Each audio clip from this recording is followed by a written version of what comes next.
Es una hermosa bendición poder invertir algunos días como iglesia meditando específicamente en el nacimiento de Jesús. ¿Y cómo no hacerlo si su encarnación tiene tanta relevancia para nuestras vidas? La muerte de Cristo y sus derivados para nosotros, tales como la liberación y la victoria sobre el pecado, la esperanza bienaventurada y eterna y el ejemplo de su proceder, son asuntos que requerían de su humanidad en este mundo. Por lo tanto, bien hacemos en considerar los detalles dados por Dios que involucran aquella escena. Y es que no debemos olvidar que antes de la cruz hubo un pesebre. El evangelista Mateo nos da mucha luz respecto al nacimiento de Cristo, y hay una palabra en sus declaraciones al inicio del libro que llamará nuestra atención. Tanto en el capítulo 1, versículo 1, como en el versículo 18 del mismo capítulo, en el griego encontraremos la palabra Génesis, una palabra que ya conocemos como el nombre del primer libro de la Biblia y que nos habla del origen o nacimiento. Mateo, de hecho, nos está dando pautas, nos está dando claridad en cuanto a lo que significó el nacimiento y el origen de Jesús. Y lo abordará en el capítulo 1, versículo 1, desde la perspectiva de la genealogía. De hecho, esa es la palabra, como traducen nuestras versiones, el término Génesis en el original. El capítulo 1 entonces de Mateo 1 dice el libro de la genealogía de Jesucristo, hijo de David, hijo de Abraham. Mateo quiere dar un énfasis en lo que significa la identidad humana de Cristo, hablándonos de su ascendencia y el linaje por el cual Él llega al mundo.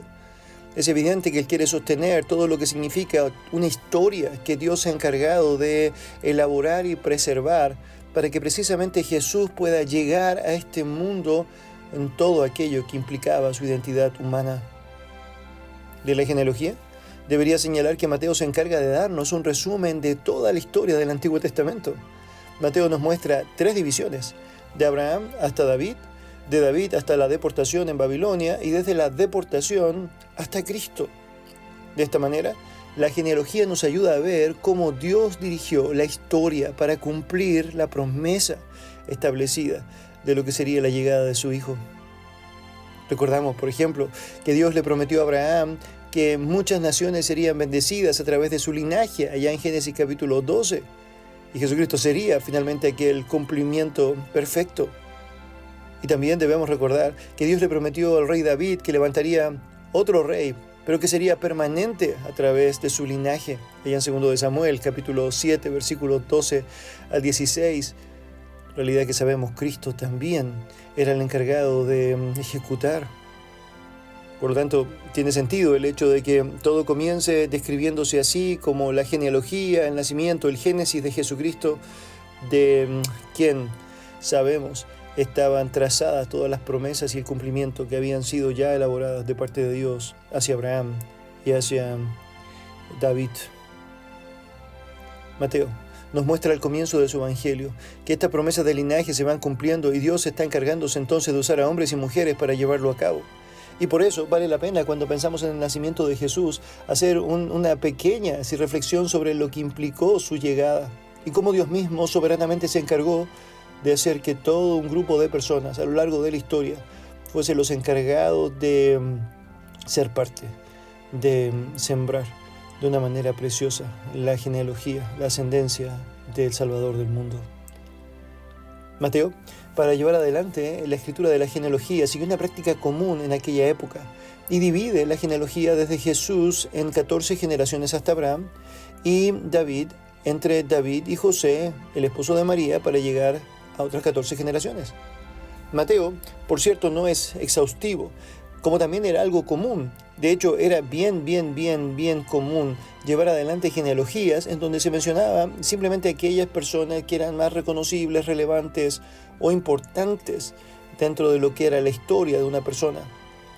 Por lo tanto, si Mateo no es exhaustivo, hacemos bien en preguntarnos por qué entonces decidió dejar en el listado a ciertas personas que podrían ser cuestionables, básicamente por su carácter o testimonio.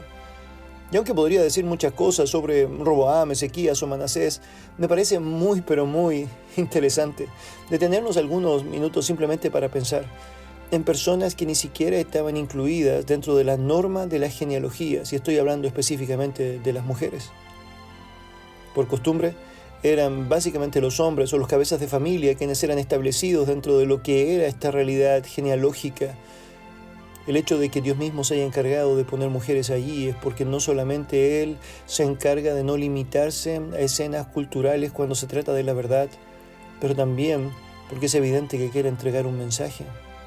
Y es que aunque hay personas que pueden ser cuestionables en tu historia, aunque hay personas que pueden ser de alguna manera no aceptables para otros, Él mismo se encarga de llevar adelante un plan de redención, de transformación, y es el único que tiene la capacidad perfecta para poder hacer de personas con pasados vergonzosos útiles para lo que significa el cumplimiento de su voluntad. Y tienes allá en la genealogía de Jesús, y podrías leer eso con detalle, sorprendiéndote de lo que significa ya todo lo que son los primeros 17 versículos de es decir, capítulo 1 de Mateo. Mujeres como Tamar, Rahab, Ruth y Betsabé. En la lista de los 42 principales miembros de la familia de Jesús, estas mujeres están incluidas. Y es interesante cuando pensamos en las historias de ellas, ver cómo tienen historias que son en muchos aspectos vergonzosos. Tienes a Tamar, quien debía dar a luz un hijo que continuaría el linaje de Judá, pero que es rechazado por la familia, y ella, a través de métodos entonces no convencionales y arriesgados, profundamente impropios, finalmente está interesada en contribuir con llevar adelante el linaje, independiente de lo que podría significar el costo personal de ciertos procederes. Y allá está, Dios encargándose de darle la oportunidad de ser quien es la receptora del cumplimiento de la promesa, en donde ahora sí tiene la posibilidad de asegurarse que Judá tuviese un hijo de quien iba a venir el Mesías, tal como aparece en Génesis capítulo 38. Y tienes a Rahab, por ejemplo, que sabemos no pertenecía al pueblo de Israel. Su tierra está sitiada por los israelitas y sabía que Dios de Israel estaba con ellos. Entonces fue en contra del rey de Jericó, reconoció a Dios como Jehová y se convirtió en parte del linaje que dio a luz al verdadero rey de Israel. Rahab tiene el privilegio entonces de pertenecer a Dios y dar continuidad a la historia de Cristo a través de lo que significa todo lo que entrega nuestro Dios en gracia, a pesar de sus prácticas de prostitución, siendo convertida ahora en una fiel miembro del reino de Dios, tal como aparece en Josué capítulo 2, capítulo 6 o Hebreos capítulo 11, versículo 31. Y tienes a Ruth, que tampoco es israelita de sangre. Ella era parte de una nación enemiga, pero se casó con lo que significaba un compromiso por llegar adelante con la idea de ser redimida. Sabemos que Ruth toma al Dios de Israel como su Dios y junto con su suegra llegan entonces al lugar indicado en Israel y busca casarse nuevamente. Ella hace esto para que un pariente redentor pueda darle protección a ella, su familia. Ruth encuentra en este hombre voz, tal como aparece en el relato del libro de Ruth, todo aquello que sería necesario para poder llevar adelante tareas que Dios mismo pensaba iba a usarla a ella para cumplir. Hay un niño que es parte de la promesa para llegar hasta el Mesías, en donde sabemos está nuestro Señor Jesucristo siendo parte del linaje de esta mujer. Y tienes finalmente a Betsabé, una mujer que sabemos es parte de una historia terrible en la vida de David, un episodio en donde él, buscando complacer sus propios deseos de la carne, lleva adelante lo que sabemos en la Escritura se describe como un adulterio con ella. Y no solamente ella está enfrentando esta realidad y siendo parte de esta realidad, su marido es parte de los que tienen que enfrentar los costos a través de su propia muerte por esta situación. Ella misma pierde a su hijo primogénito en un trágico episodio como resultado del pecado. Sin embargo, Dios redime sus circunstancias y le da otro hijo, quien iba a continuar el linaje de David, que conduce finalmente al rey verdadero, allá en 2 de Samuel, capítulo 11 y capítulo 12. Estamos hablando específicamente de Salomón. Es precioso darnos cuenta cómo Dios se encarga de hacer algo tan increíble y enmarcado en todo lo que significa el nacimiento de nuestro Señor Jesucristo. Él ha puesto en la historia personas que han sido redimidos, transformados, usados por Dios, a pesar de lo que significó su propio pasado. No deja de ser llamativo pensar que María, una virgen embarazada del Hijo de Dios, en riesgo evidente de un divorcio por parte de su esposo al enterarse de que él no era el padre de esta criatura, en una condición humilde, por cierto, es quien puede ahora estar fortalecida en lo que significa la gracia de Dios, sabiendo que Dios se ha encargado de hacer todo lo necesario para que ella pueda ser la mujer indicada para dar a luz a Jesús. Y puede mirar hacia atrás y apreciar cómo en la historia de Jesús otras mujeres, pudiendo ser despreciadas, pudiendo ser avergonzadas, finalmente podían sostenerse en pie por lo que significaba la misma obra y gracia de nuestro Dios.